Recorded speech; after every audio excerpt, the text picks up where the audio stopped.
Hi, my name is Hadari P.T. Brown, and I'm bringing you my perspective. The truth of the matter is, the city of Detroit, the reason we are in the financial trouble we're in, the reason we are in the political trouble we are in, is because we don't love our city. There's no love in the heart of the city of Detroit. And those who do love it are either too quiet to speak up, or their voices are being drained out by those who don't love the city. So I'm Hadari P.T. Brown, born in Detroit, live in Detroit, and will always stay in Detroit and will always love Detroit. And I'm one of the few voices who will continue to speak up and speak the truth about how much I love my city and how much we can take back our city from those who don't love it. When you look at all these political officials who hold political offices, majority of them, and I mean majority of them, do not love the city like they say they do. They love the perks of the political offices they hold, but they do not love the city of Detroit like they say they do. Look at the city council.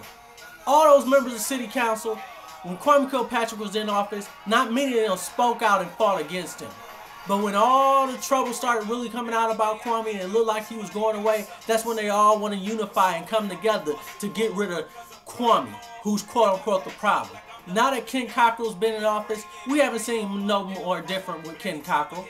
The interim mayor hasn't shown us any new progress. He hasn't broke any new ground on anything. We haven't seen much of anything, any difference from him and Kilpatrick. And the city council goes quiet, and they're still quiet, and they still not helping the citizens of Detroit. Then you can look at the school board of the city of Detroit. They get rid of Connie Calloway, but what does that change?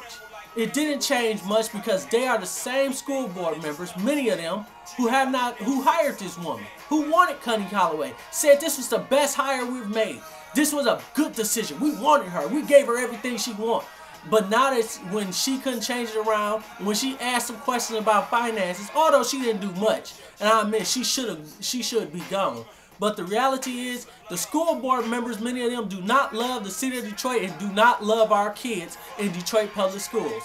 Then when you look at our state reps and state senators, many of them who say they love the city of Detroit, who love our kids, who love the Detroit public education system, many of them do not have, actually none of them except for one state rep has their kids in Detroit public schools.